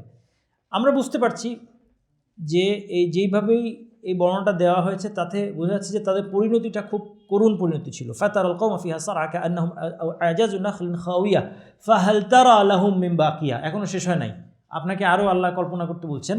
ফাহাল তারা লাহুম মিন বাকিয়া, তাদের অবশিষ্ট কিছু তোমরা দেখতে পাচ্ছ কি? তাদের কি আর তাদের অস্তিত্ব কি আর আছে? ফাহাল তারা লাহুম মিন বাকিয়া, প্রশ্ন করছেন আল্লাহ সুবহানাহু ওয়া তাআলা। ওয়াজাআ ফিরআউনু ওয়া মান ক্বাবলাহু ওয়াল মুতাফিকাতু বিল খাতিআ। এইবার ফিরআউনের কথা চলে গেলেন। ওয়াজাআ ফিরআউনু, ফিরআউন আসলো, ওয়ামান ক্বাবলাহু, এবং তাদের পূর্বে যারা ছিল, ওয়াল মুতাফিকাতু বিল খাতিআ। মুতাফিকাত কারা? যাদেরকে উল্টে দেওয়া হয়েছিল। তারা কারা? লূত আলাইহিস সালামের জাতি। কারণ লূত আলাইহিস সালামের জাতির অপকর্মের কারণে তাদেরকে আল্লাহ সুবহানাহু ওয়া তাআলার শাস্তির মাধ্যমে তাদের জনপদকে উল্টে দেওয়া হয়েছিল। তাদেরকে শূন্যে তুলে তাদের উপর পাথর বর্ষণ করা হয়, তারপরে উল্টে তাদেরকে মাটির নিচে ধসিয়ে দেওয়া হয়। কারণ তাদের যে অপকর্মটা ছিল সেটা মানুষের ফিতরার বিপরীত, মানুষের যে স্বভাব আল্লাহ সৃষ্টি করেছেন সেটার বিপরীত। এই জন্য তাদেরকে উল্টিয়ে দেওয়া হয়। তারা যেভাবে তাদের স্বভাবকে উল্টিয়েছে সেভাবে তাদেরকে মাটিতে উল্টে আল্লাহ সুবহানাহু ওয়া তাআলা ধ্বংস করেছিলেন। এই জন্য তাদেরকে বলা হয়েছে এখানে ওয়াল মুতাফিকাত, এখানে লূত আলাইহিস সালামের নাম নাই। সূরা আল হাক্কায় আমরা বলেছি না, ওই যে 6টা জাতির কথা আল্লাহ বারবার এনেছেন, তার মধ্যে একটা হচ্ছে লূত আলাইহিস সালামের জাতি। এখানে লূত জাতির নাম নাই, কিন্তু আল মুতাফিকাত বলা হয়েছে, তাদেরকে উল্টে দেওয়া হয়েছিল। তারা, তাহলে ফিরআউন, এখানে এই আয়াতের মধ্যে ফিরআউনের কথা আছে। দেখেন কয়টা জাতির কথা আছে এই আয়াতে, খেয়াল করেন। আর বললে আমি শেষ করে দিব, নাইম ভাই বললে শেষ করে দিব। দেখেন আপনারা ক্লান্ত হয়ে গেছেন কিনা। ওয়াজাআ ফিরআউনু, ফিরআউন, ওয়ামান ক্বাবলাহু, তার পূর্বে কে? তাহলে এটা আরেকটা জাতি। ওয়াল মুতাফিকাত, এটা হচ্ছে লূত আলাইহিস সালামের জাতি। এই জন্য ফিরআউনের পূর্বের জাতি, এইখানে দেখবেন এই সূরার মধ্যে শুআয়ব আলাইহিস সালামের জাতির কথা নাই। এই জন্য কেউ কেউ বলছেন এটা শুআয়ব আলাইহিস সালামের জাতি। এই তাফসীরের উৎস কি? তাফসীর কোরআন বিল কোরআন, কোরআনের দ্বারা কোরআনের তাফসীর। কারণ কোরআনের অন্যত্র আল্লাহ তাআলা শুআয়ব আলাইহিস সালামের জাতিকে উল্লেখ করেছেন, এখানে শুআয়ব আলাইহিস সালামের জাতির নাম আসে নাই, কিন্তু বলা হয়েছে ওমান ক্বাবলাহু, ফিরআউনের আগে। ফিরআউনের আগে কে কে ছিল? সবাই, সামুদ, আদ, লূত, কিন্তু সবারই তো উল্লেখ আসছে, শুধু একটা জাতির উল্লেখ এখানে আসে না, সেটা কে? শুআয়ব। এই জন্য তো বলছেন যে ওয়ামান ক্বাবলাহু বলতে শুআয়ব আলাইহিস সালামের জাতির দিকে ইঙ্গিত করা হয়েছে। ওয়াল মুতাফিকাত হচ্ছে লূত আলাইহিস সালাম। তাহলে এই আয়াতে 3টা জাতির কথা বলা হয়েছে। তারা এসেছিল বিল খাতিআহ, তারা পাপ কাজ নিয়ে এসেছিল, তারা অন্যায় কাজ করত।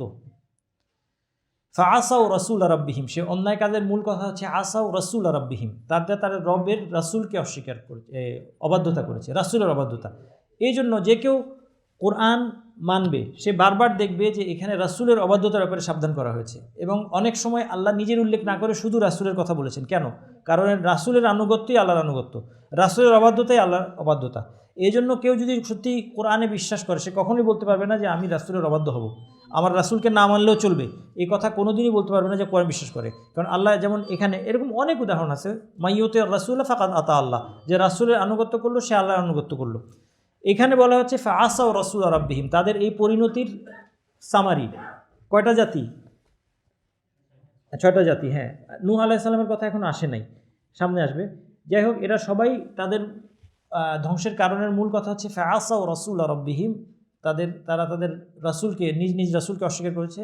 ফাআখাযাহুম আখযাতার রাবিয়া, আল্লাহ তাদেরকে ধরেছেন। আখাযাহুম, আখয মানে ধরা, আখাযাহুম আখযা, এমন একটা ধরা ধরেছেন যেটা ছিল রাবিয়া। রাবিয়া মানে জাইদা, যেটা অনেক কোনো কিছু ফুলে ফেপে বড় হয়ে গেলে, বেড়ে গেলে এটাকে বলা হয় রাবিয়া। এখানে বোঝানো হচ্ছে যে তাদের শাস্তিটা, আল্লাহ তো অনেককেই শাস্তি দেন, কিন্তু এই জাতিগুলোর শাস্তিটা সবগুলোর থেকে আরও কী ছিল, একটু বেশি মাত্রার ছিল, কারণ তাদের অবাধ্যতা ছিল খুব সাংঘাতিক মাত্রার। ইন্না লাম্মা তাগাল মাউ হামালনাকুম ফিল জারিয়াহ, এবার আসলো নূহ আলাইহিস সালামের কথা। লিনাজআলাহা লাকুম তাযকিরাতান, যেন একে আমি তোমাদের জন্য উপদেশ করতে পারি। কাকে? কেউ কেউ বলেছেন এখানে নাজআলাহা, হাটা হচ্ছে কি বলে এটাকে আরবিতে, দমির, প্রোনাউন। লিনাজআলাহা, কোন জিনিসটাকে তোমাদের জন্য উপদেশে উৎস করব, সেই জিনিসটার নাম বলেন নাই, বলছেন কি ওই জিনিসটাকে ইশারা করছেন কি দিয়ে? প্রোনাউন। সেই প্রোনাউনটা কি? ফিমিনিন প্রোনাউন, মানে স্ত্রীবাচক। স্ত্রীবাচক বস্তু এখানে কি আছে? জারিয়া অথবা সাফিনা, জাহাজটা। নূহ আলাইহিস সালামের আয়াত কিন্তু, হ্যাঁ, ইন্না লাম্মা তাগাল মাউ, যখন পানি সীমা অতিক্রম করলো, হামালনাকুম ফিল জারিয়া, তোমাদেরকে জাহাজে চড়াইলাম। লিনাজআলাহা লাকুম তাযকিরা, যেন জাহাজটা তোমাদের জন্য উপদেশ হয়। এই জন্য কেউ কেউ বলেছেন এটা জাহাজ উপদেশ কীভাবে হবে, দুইটা অর্থ। একটা হচ্ছে যে এই উম্মাতেও কেউ কেউ সেই জাহাজটা দেখেছেন, সেই ধ্বংসাবশেষ জাহাজের, নূহ আলাইহিস সালাম জাহাজের ধ্বংসাবশেষ তখনও ছিল। কেউ কেউ বলেছেন সেটার মডেলেই এখন সব জাহাজগুলো মানুষ ব্যবহার করছে, যেন যত নৌকা জাহাজ যা বানায় সেটা হচ্ছে নূহ আলাইহিস সালামের জাহাজের মডেল। সেটা আমাদেরকে মনে করায় যে একসময় মানুষ আল্লাহর অবাধ্যতার কারণে সবাইকে আল্লাহ ডুবিয়ে দিয়েছিলেন, শুধু নূহ আলাইহিস সালাম এবং তার অনুসারী মুমিনদেরকে আল্লাহ জীবিত রেখেছেন। নাজআলাহুম তাযকিরাতান ওয়া তা'ইয়াহা উযুনু ওয়া'ইয়া, যেন মনোযোগী কান। তা'ইয়াহা উযুনুন ওয়া'ইয়া, ওয়া'য়াই মানে হচ্ছে কোনো কিছু ধারণ করা। এই জন্য পাত্রকে আরবিতে বলা হয় কি বলা হয় কুলিয়ার ছাত্ররা? হ্যাঁ, না, ওয়া'য়াই থেকে উইআ বলা হয়। পাত্রকে আরবিতে বলা হয় উইআ, এটা এখান থেকে যেটা ধারণ করে। তাহলে যেন উযুনুন ওয়া'ইয়া, যেই কান সচেতন, যে কান ধারণ করতে পারে, সেই কান যেন এ থেকে শিক্ষা ধারণ করে। সুবহানাকাল্লাহুম্মা ওয়া বিহামদিকা আশহাদু আল্লা ইলাহা ইল্লা আনতা আস্তাগফিরুকা ওয়া আতুবু ইলাইক। আসসালামু আলাইকুম ওয়া রাহমাতুল্লাহি ওয়া বারাকাতুহু।